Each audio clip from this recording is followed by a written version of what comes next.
Greetings, YouTube. The doctor is in. Dr. Urias Papers here, coming at you with another commentary on Dungeons and Dragons. And today on the Doctor Spell Prognosis, we're talking about the spell Holy Weapon. I do like this spell. It is it's one of these Paladin spells. I think that's got a lot of utility for the Paladin. It is one that they don't get until 13th level, I believe. So let's look at the Paladin list. 13th level is the first, no, 17th level. 17th level. So they don't get this till 17th level because they're half casters. So it is one of these spells where they don't get it for a long time. But once they get it, it's a great spell. So we're giving it an A-. I want to kind of give it an A, but because it's such a high-level spell for a Paladin, it's hard. Most Paladins are not going to get this because most people don't take full Paladin, and they're not going to take 17 levels of Paladin, or most campaigns are not going to make it to there. But first, I do want to mention, don't forget to hit that subscribe button. If you like this video, hit the like button. And if you have any questions or comments, please leave a question or comment. And don't forget to hit that notification bell so you know when I have another video out. All right, so it's a 5th level spell. It is usable by clerics and paladins. So a cleric could use this, say, I'm not really going to talk about the cleric too much, but, there is the war kind of priesty type of cleric, or those domains of the cleric that do use weapons. Personally, I don't see the cleric as a martial fighter in Dungeons and Dragons. I see them as a support character. I don't think that they should be in the front lines fighting. You might have somebody who likes playing that kind of cleric. That's okay. You play what you want, but I just don't see the cleric there doing their role. If they're fighting and using their actions to fight, they're not using their actions to support and heal. That's just the way I see it. Paladins, barbarians, and fighters, different story. That's what they're supposed to be doing with their actions. They're supposed to be fighting and engaging enemies and hitting them with weapons. All right, so I see this more as a paladin spell than a cleric spell, but there are clerics that get this. And cleric gets it at 9th level versus the paladin at 17th level.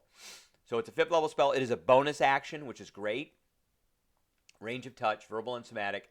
It lasts for an hour in its concentration, and you absolutely want to keep this up if you are going to get the maximum utility out of it. And so you imbue a weapon you touch with holy power until the spell ends, which is an hour. The weapon emits bright light in a 30-foot radius and dim light for an additional 30 feet. So remember, this is bright light cast by a 5th level spell. So it will go over darkness that is less than its level. In addition, weapon attacks made with it will deal an extra 2d8 radiant damage. If the weapon isn't already a magic weapon, it becomes one for the duration. If you do not have a magic weapon as a 17th level paladin, well, you need to really think about the game you're playing. That's all I got to say about that. Now, the biggie is that weapon attacks made with it deal an extra 2d8 radiant damage on a hit. It doesn't say once per turn, once per round, blah, blah, blah. It says weapon attacks on a hit. So it's every weapon attack, which is fantastic. So as a bonus action on your turn, you can dismiss this spell and cause the weapon to emit a burst of radiance. The second part I don't like. I would never use it, by the way. For something that is so high level for a paladin, I would just keep the first stuff and throw the rest of it out. The rest of it, I think, is just kind of flavor they put in there to make it sound cool, but it's not that great. So each creature of your choice you can see within 30 feet of the weapon must make a Constitution saving throw. Terrible, terrible saving throw. On a failed save, a creature takes 4d8 radiant damage and is blinded for a minute.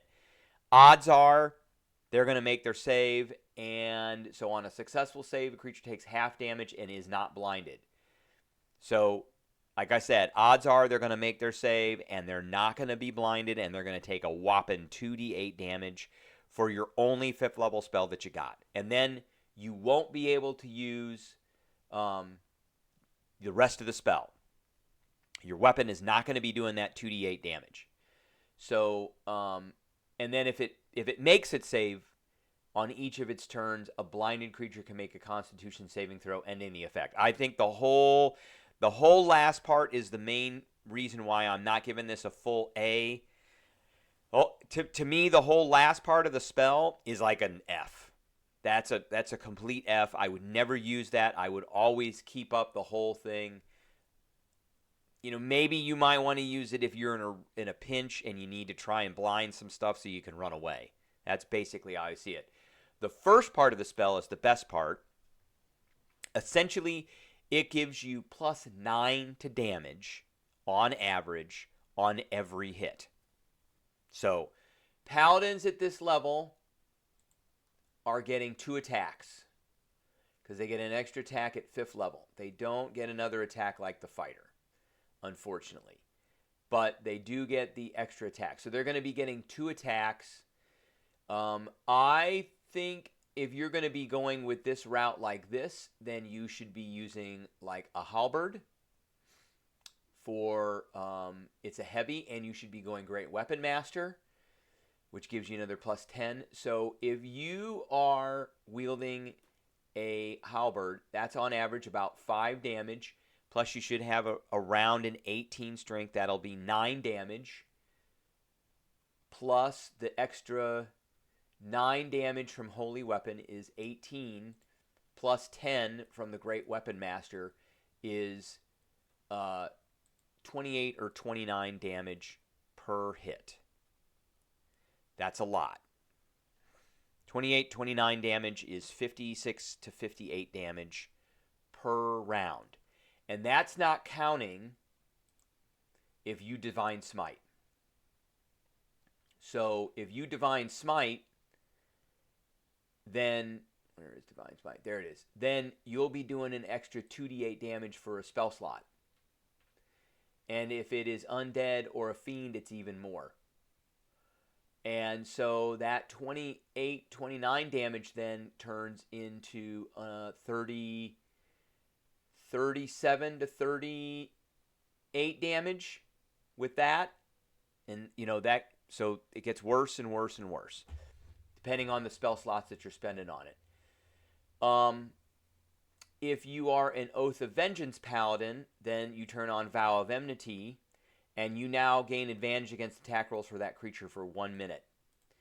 So now you're hitting, and you're increasing your chance of getting a crit. And remember, this doubles on a crit, and your Divine Smite doubles on a crit. And the weapon damage from the halberd doubles on a crit. So the bonus to damage doesn't, but all of those dice double. All of them double.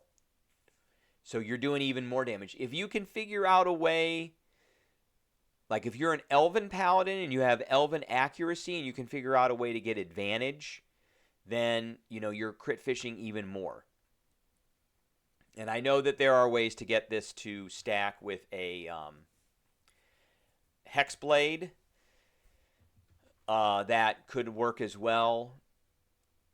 So all in all, I think this is a great spell. I really would enjoy it for a Paladin.